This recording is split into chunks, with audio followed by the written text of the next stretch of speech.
and so did Michael Jackson. Yeah. It's another fentanyl. And is the Christian? Is the Moby clamped on the lower, or is it good? What do you mean? It might be clamped on No, it's good, bud. the.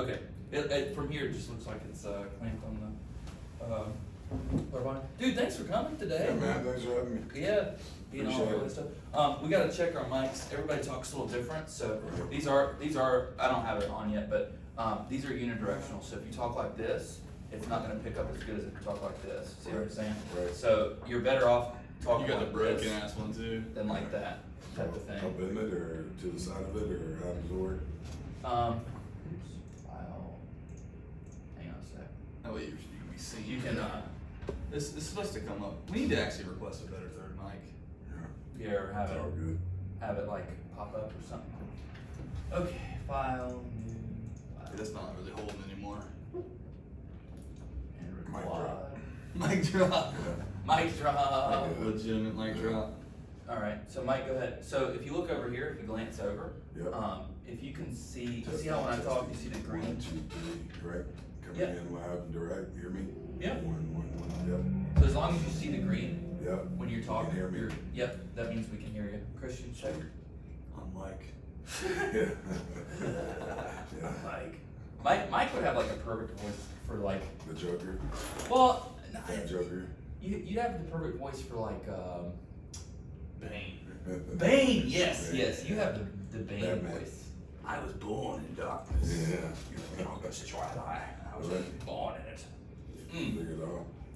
You know what else he Yeah, could very have? much so. Mike could have voiced over. Mm-hmm. He could have been, our hearts sing in the chaos. Oh, yeah. Wild and pure and forever free.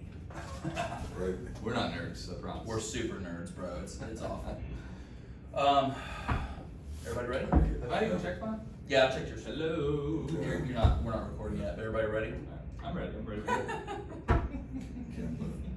They did Campbell dirty, man. They did, man. I wasn't ready. That was the only player we had. Oh, is he no longer on Hornets? No. No.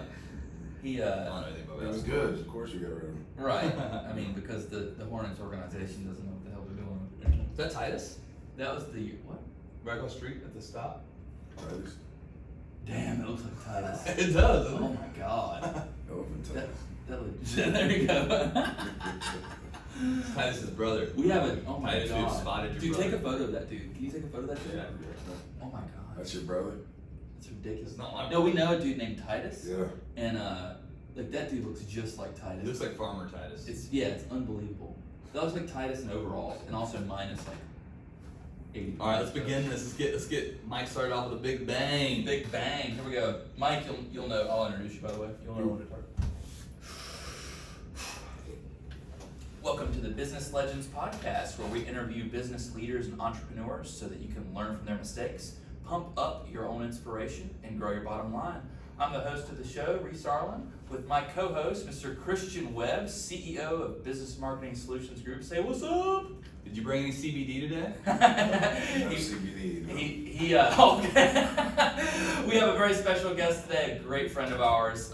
By the way, just as a side note, have you guys noticed how our entire friendships are based on just ragging on each other constantly? That's how you know we're good friends. Like we just all rag on each other constantly. Today our guest is Mike Sims, a guy we've known for about a year now, I guess. Mike is a self-proclaimed cannabis crusader. He's even a public figure and has a page on Facebook.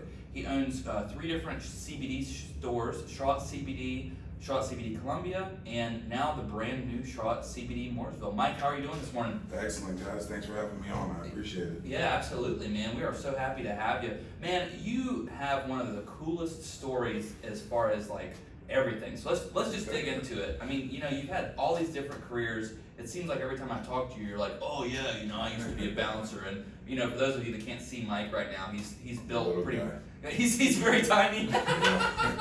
He's like a, you know, he's like a tiny character about, you know, A about slim 330. a slim. A slim 330. He's built kind of like a brick wall or something like that. But you know, you've had a bunch of different jobs and careers and whatnot. So How did you and your friends, how did you guys end up getting into the CBD industry? Well, wait, you skipped a step, by the way. Right. He went from bouncer Yeah. to corporate guy that always wore a suit constantly. Yeah. And now he's the most relaxed, and he's also huge in the politics of getting CBD and everything legalized. Yeah. So I mean, how'd that all happen?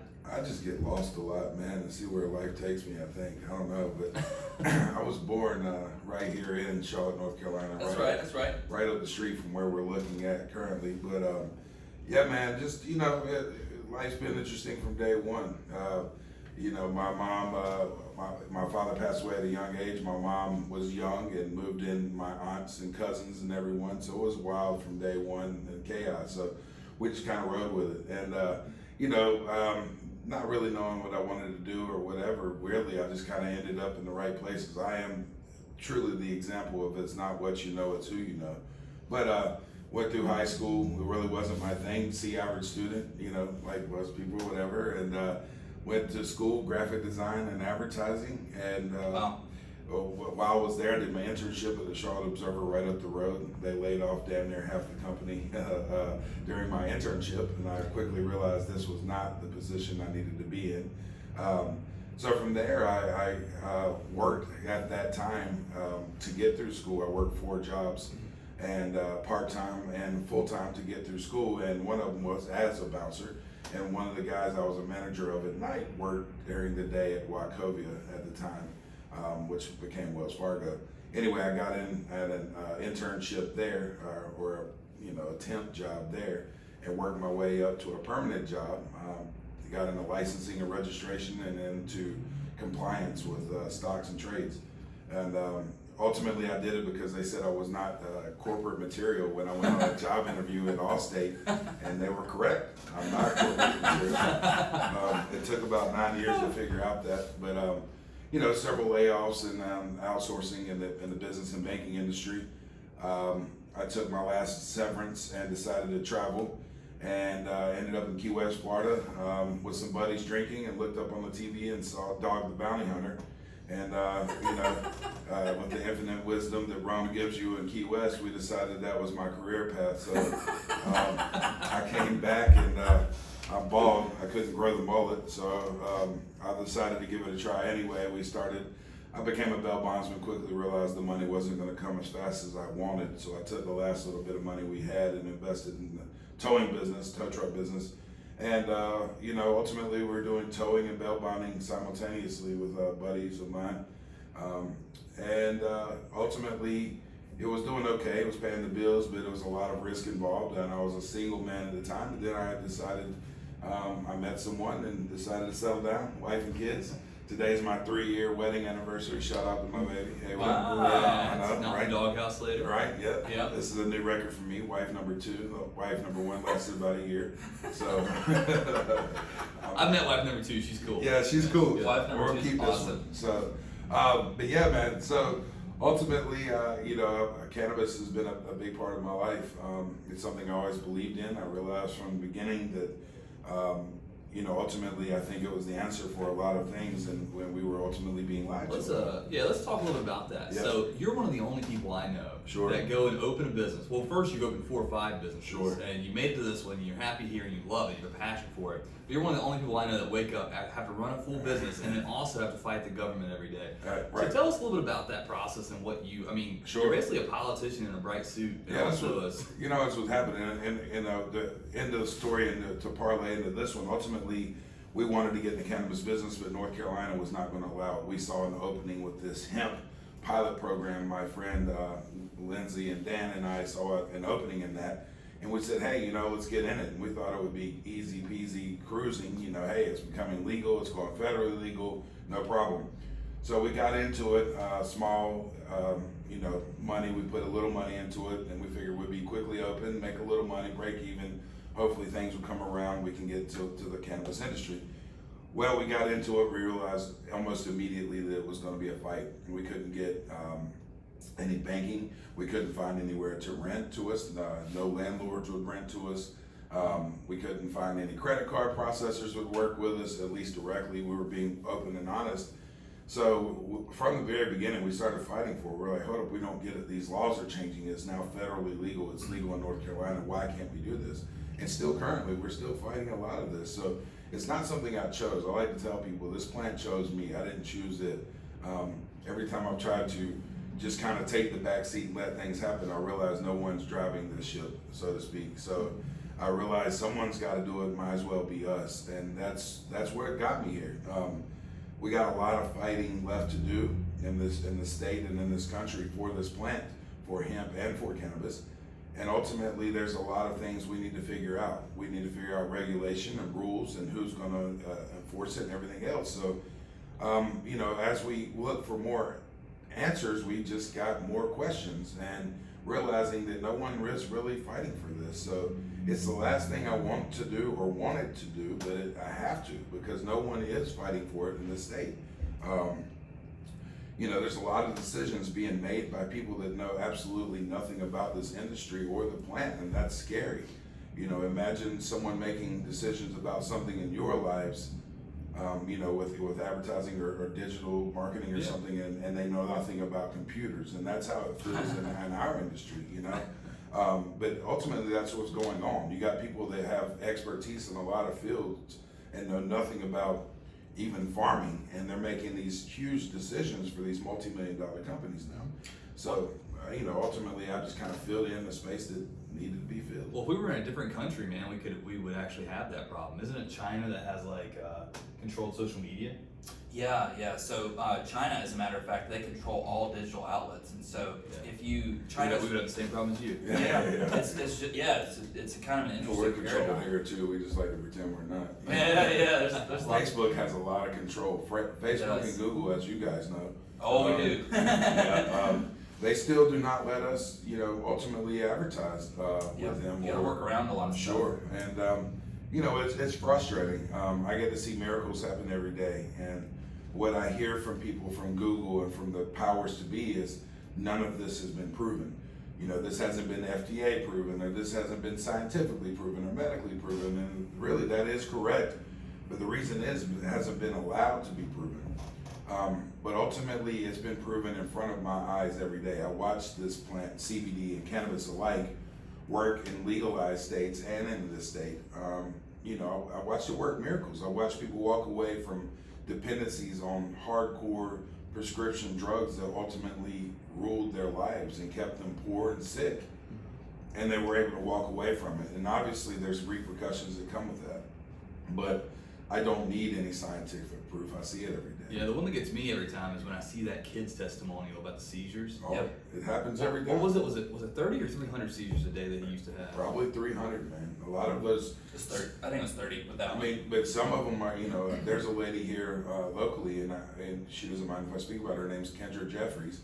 She has a company here locally called Ladybug Medibles, and her daughter has a severe seizure disorder where she has, literally a constant seizure, like all day long. And wow. It's debilitating. And they told her that she would not make it very long. That I think she told her daughter wouldn't make it past the age of 6 or so. And she's 22 years old now. Oh wow. And and of course it's not perfect, and she still has a lot of medical issues, but ultimately she's still alive, and it's allowing her to be alive and at least has her functioning some. Mm-hmm. So what kills me is ultimately, whether you believe in it or not, whether you think people are doing it just to get high or not, at least allow us, the American people, the citizens, to do this testing, to allow these studies to be done, so we really know what's going on. And I'll be the first one standing in line if we do these studies and it shows to be harmful or not effective. I'll be the first one in line to say we made a mistake, let's move past it. Mm-hmm. But we've got to get there first. Yeah. So. One of the things I just love about you, Mike, that like I said, most of our relationship is based on ragging on each other. But I'm pretty open-minded and objective with a lot of these things, and whenever I get a hater or a doubter when they're thinking about the cannabis plant or whatever, I'll say, you need to talk to my friend Mike, because he'll flip the script on it. I remember specifically one time you and I were having lunch, and you were telling me about just all the over and over and over all the different types of things that you've seen, people restricting the amounts of seizures that they've had, and just all sorts of medical issues. You've had, what types of things have you seen with your own eyes outside of, her story with the seizures and whatnot, pain management, getting off of medications and stuff like that? Absolutely. We have some of the best customers ever that come in our store, truly. But I can really say without a doubt, we have probably the most anxious customers that ever come through the door. Oh yeah. And you absorb it if you're not careful. But yeah. A lot of people walk through extremely nervous, not knowing what to think. Right. Because a lot of people, they have reserves and they've heard these rumors and things, and ultimately they walk in and they're nervous. But ultimately, for the most part, once people walk in, they sample things. It's fun to see them just to relax and be completely different as they walk out. But yeah. I've literally seen people walk in with canes and walkers and walk out non-assisted. Wow. One of my favorite ones is a lady that kind of came in and had me in tears within 10 minutes of telling her story. But she has a son around 4 years old. I guess he's 5 now.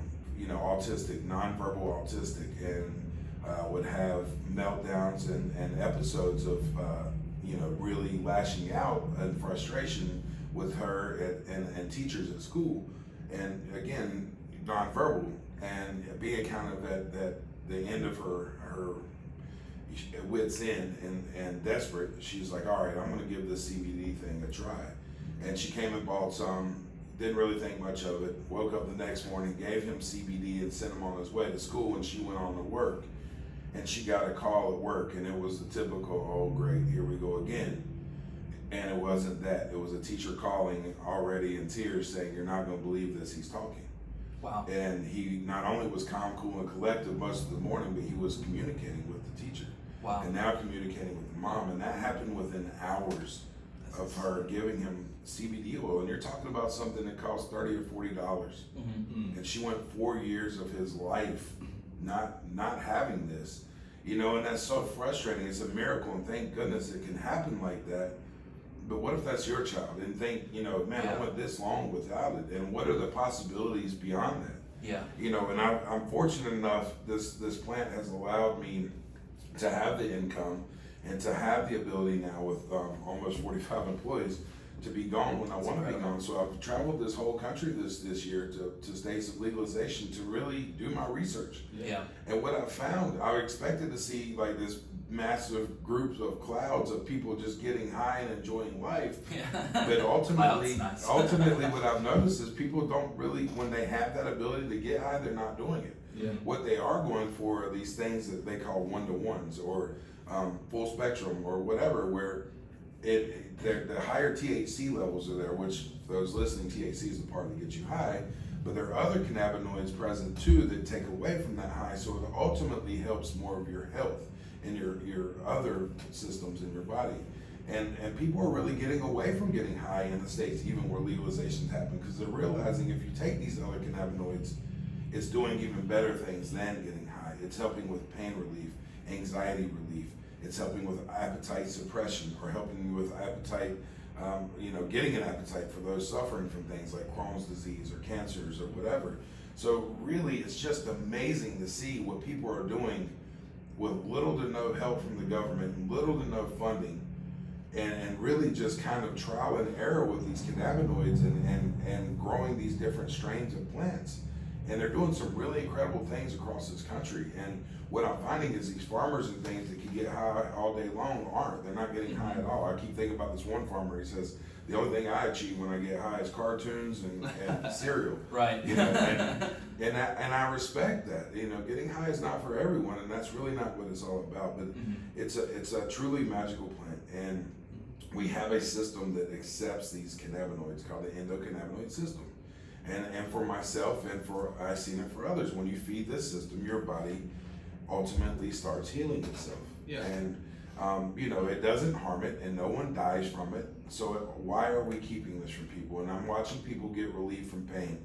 People that are ultimately were on 10 or 11 medications. Lady came in my store day one, was on 12 medications. She's on 0 medications now. That's sick. Yeah. That's incredible. So you touched on a topic there so we speak to a lot of entrepreneurs, people who are trying to break out there. Sure. You have a specific story that I think would reach a lot of people. So how do you get started in an industry where people don't want you to be there? So like what are your steps to do that? Like if I wanted to open a something that's like I'm having to join a pilot program to even get in the city, like how does that even happen? What do you do?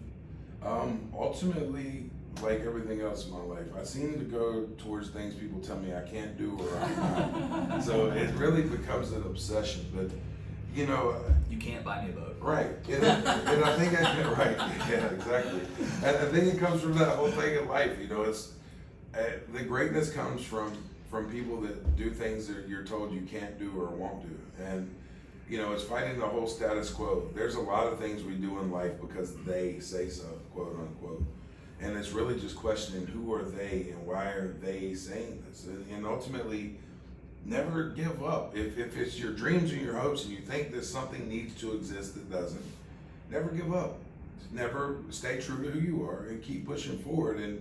And ultimately, you know, like I said, cannabis has been a huge part of my life. My father ultimately passed when I was 4 months old to alcoholism. So I think the depths of what this is for me is probably deeper than even I understand, because I had a mother that steered me away from alcohol and pills and said, look, you'll end up like your father. You know, I lost family members. I've now lost 19 people that I knew and loved personally to opiates. You know, and my mom was one of the kind of people that she never lied to me. She was like, look, this is the drug, this drug does this drug does that. And you can try it if you want, but I'm telling you truthfully, this is where it leads to. And I saw a lot of examples. So ultimately, I've known this since a young age, and it became a passion. And now it's like a coming out of the closet party for me. Yeah. You know what I mean? Yeah. One of the things I just love about you, Mike, and I've said this behind your back several times, but the thing I think is incredible is that I love understanding and knowing what motivates folks, you know? Sure. And with you, I mean, you know, you're in a position where, you know, you and Dan and Lindsay, if you guys wanted to just keep one store, like you guys probably could have kept one store and been very profitable with it and made a bunch of money. And, lot less headaches. Yeah, a lot less headaches, a lot less employees, a lot less things to deal with, a lot less product on hand, a lot less, you know, carrying inventory and whatnot. And yet you choose to restrict your salaries, which I know from speaking with you, choose to restrict your salaries, open more stores. And one of the things that I think is incredible about you is what motivates you is two things, I think, and please correct me if I'm wrong, and I'll start telling people something different. But the first thing that motivates you is family, community. You know, making a difference with folks. You know, and then I think the second thing that motivates you is just being compelled to do what you believe is the right thing. Sure. And to me, I think, you know, I've often kind of wondered this. You know, I wonder if you had to give it all up, if you had to throw in the towel, no more stores, no more anything. Right. But then cannabis is unrestricted and legal. I really truly believe that you would. What do you think? Would you do it? You would? I think so I too. give up a lot, man. Yep. You know, and it's all about who you are. It's where you come from. I'd like to take credit for any of that. Yep. My mom is probably the most selfless person on earth, and she led by example. She very few words and just, I mean, she talked forever, but I read in between what she said, and that's you got me pegged.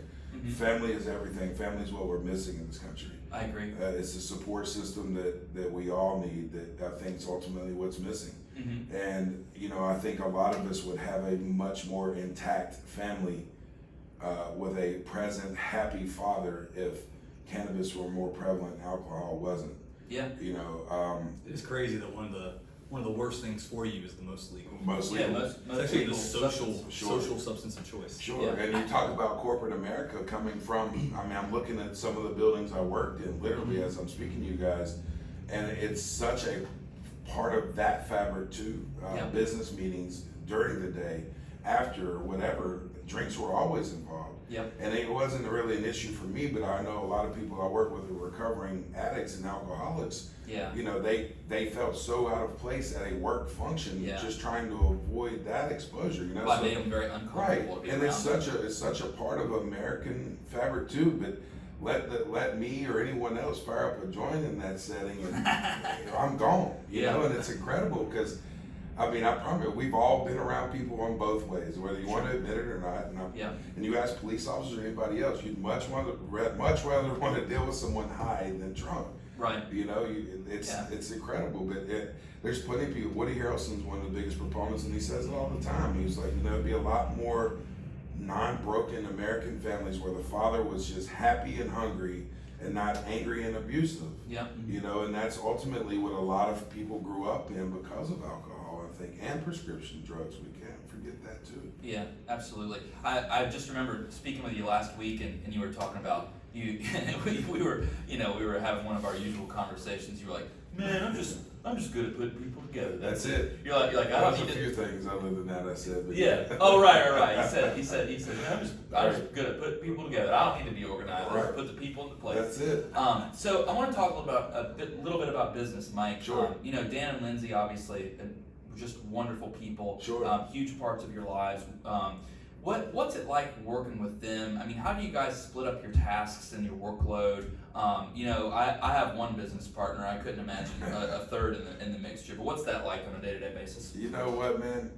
We don't know how it works, and honestly, it shouldn't. Mm-hmm. And on paper, it doesn't. Organized chaos, huh? Is that what it is? Yeah, honestly, and I think I think Dan and Lindsay and I, we come with enough respect of each other that we all trust in each other's process. Sure. The three of us are smart enough to realize we're not the smartest three people in the room. Mm-hmm. So we try to hire those that are, or ask questions to those that are. Right. And we allow each other to be who we are, and that's important because I don't try to change Dan or Lindsay, and they don't try to change me, and I think that's ultimately what makes us work. Yeah, and then we also have like the redheaded stepchild Chuck. Too. Let's not forget him. We gotta keep Chuck in the mix. Yeah, and again, Chuck's a lifelong friend, and we push Chuck to his absolute limit. He's a atypical type personality, right? And Dan and Lindsay and I are not. Right. We're all very strong-minded, strong-willed individual, but organization and things and punctuality and time management are not necessarily our strong suits. So we have learned to try to do things to accommodate Chuck's ways of doing things better, but ultimately we don't want to hinder who we are. Right. But as in any situation, we've learned that you might not be in the best situation you're in, the most ideal people, or whatever, but just make the best of it. But again, that's something that Cannabis can take a big credit for too. That's, if we get to a point where we're kind of getting on each other's nerves, or we've tested our patience for the day, we can take a quick hemp break and we can come back to the table feeling better and smiling, and things just tend to work it out. But ultimately, whether it be, obviously if you're working for someone, you can't choose as much, but if you're going into business and you're choosing a business partner to be in business with, it's kind of like a marriage or a relationship. You don't really know what you're getting into until you get there. Yeah. But ultimately, you've got to look for characterizations and who a person is and their character. If you find that someone is honest and loyal and ultimately has that thing inside of them that they don't give up, that's what you need. Because you're going to be wrong no matter who you are. Yep. Especially in this business, but you're going to be wrong, and so many people are terrified of failure. But you got to realize that failure is an absolute part of success. Yeah. And if you don't fail, you'll never learn and you'll never succeed. So if you embrace failure as that's just everyday life, that part's easy. It's over and done with. Now you just adapt and you take care of the things that are thrown at you every day, because you're not ever going to accommodate for everyone. You're not ever going to see every risk coming at you. You're not going to do it perfect, and you're going to learn from your mistakes. We have this joke amongst ourselves: education is very expensive. However, you decide to pay for it. That's a great point. Yeah, we spent a lot of money in mistakes since we've gotten started, but I guarantee you we will not make those mistakes again. Yeah. So, well, I'd love to touch on that just a little bit, Sure. a little bit more specifically, maybe. Can you think of any specific examples of things that looking back you're like, oh God, why the hell did we do that, or any mistake, or I'm thinking about the 22-year-old entrepreneur that's looking to open a new business or something like that. You know, if you could go back when Charlotte CB first opened, and maybe something that you did that you didn't want, you know, looking back like, oh God, why did I do that? Is there anything specifically that comes to mind with that, or is it just a whole bunch of stuff? When I made that decision to get in the business for myself, I was like, man, why did I do that? Right, sure. Oh yeah. Nah, it's, you know how it is, man. We joke, we say we work 100 hours a week to keep from working 40 for someone else. But It's true that. it's just, it is what it is, man. But you know, I can't sit here and dwell on too much of it and say why did I do that or whatever. But Sure. you know, honestly, what we learned is, don't do good friend business. Don't do homeboy business. Like, that's my friend, Yeah. whatever. Put things in contract. Yeah. And ultimately try to avoid hiring friends. Interesting. I think too many times people will take advantage of you if they feel like they have an inside track, or if they're your friend or your buddy. Yeah. I think people will take advantage of you. We also joke with each other and say there's a green tax in this industry. Yeah. It's an automatic 15 to 20% they put on top of everything when they figure out you're in the cannabis business. But Yeah. but you know, ultimately, I think it's important, and we learned this is too many times we just kind of told people to come in, do what you do, send us a bill. I think it's important to set expectations up front and know exactly what it is you're looking for. Get it on paper, of a business contract of what they're going to deliver and by when and what it's going to cost. Because if you give someone free range, for the most part, a lot of people are going to take advantage of that. And we learned that lesson the hard way a few times. Yeah. So ultimately, my best advice would be get it in contract, know exactly what your expectations are and what you're going to be receiving for what you're paying, and stick to that contract and enforce it. Because you know, unfortunately, it's like any other relationship or marriage. It's all smiles and handshakes in the beginning, but in the end and then behind the scenes, it gets ugly when business and money's involved. So ultimately, that's the ultimate lesson we keep having to learn, and I think we're getting way better about it. And you know, we've learned from it and learned to kind of have checks and balances in place to try to prevent those kind of things from happening. But you're going to have it happen. You know, we're coming up on our 1 year anniversary. October 29th will be our 1 year anniversary for our brick and mortar, and we've accomplished a lot in that. Almost 45 employees. Our third retail store, our distribution. Yeah, I mean, it's just, and it seems, we laugh about it. It feels like we've been in it 10 years already, but at the same time, it feels like we blinked and a whole year flew by. But you know, we got a lot more mistakes to make, and we got a lot more to fight for. But ultimately, you know, it's we learned to really get things in contract and set expectations. Love it, love it. Mike Sims, the Cannabis Crusader, our guest today on Business Legends.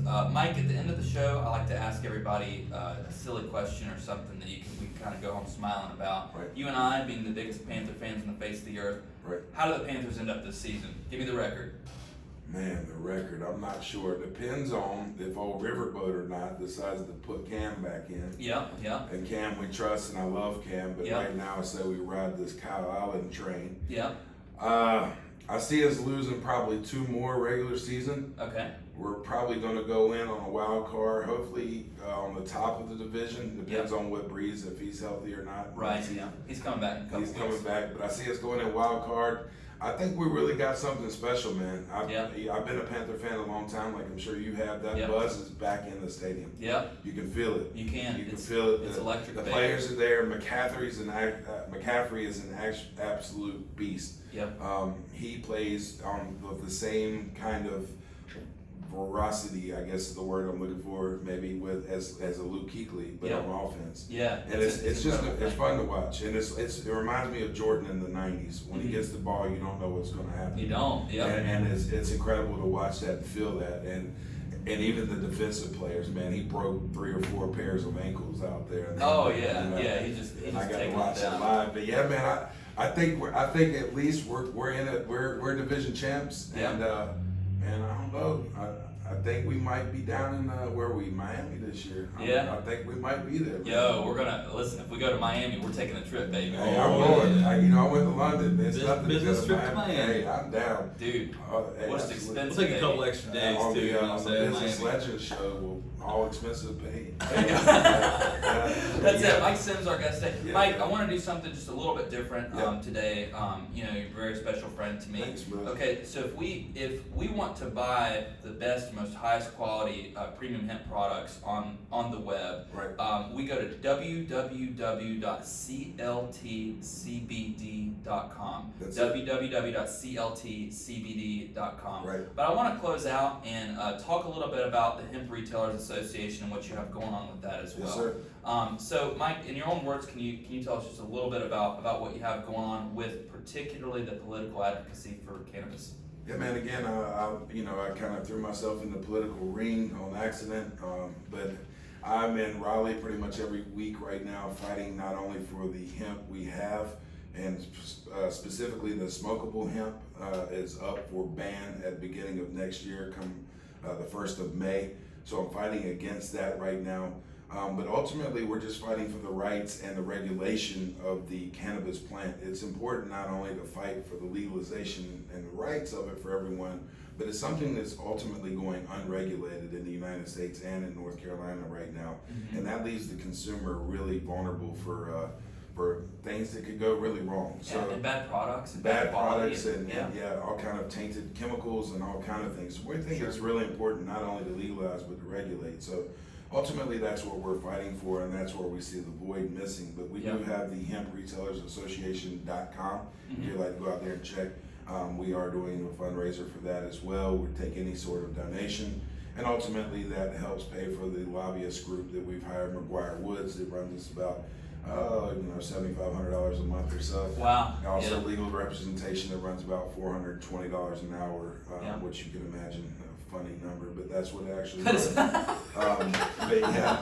I didn't even think about that. It's funny. I don't know if he did that on purpose or not. I bet he did. But ultimately, we're just fighting for the advocacy and education. And, we were lied to almost 100 years ago about the ills of this plant and the dangers of it. And ultimately, we were lied to, and it's time to fix that. And I've dedicated my entire life to fixing that, and we will win. And ultimately, the Hemp Retailers Association is going to align itself with other groups around the area and nationally that are pushing for the same efforts. So it's an incredible thing. Mike Sims, our guest today. He Thanks says for we're having me. finishing 12-4, but then we're going to Miami. That's it. That's what I'm talking about, Mike. Going to the ship. That's right. Thank you so much for joining us today. Thanks so man. much, guys. Yeah. Appreciate it. Yeah. That was a good one, man. Yeah, thank you, sir. Like I said, I usually talk too much for it. No, that was perfect. I mean, I think we had a good, beginning, middle, and end situation. Yeah. Yeah, man, I really think we got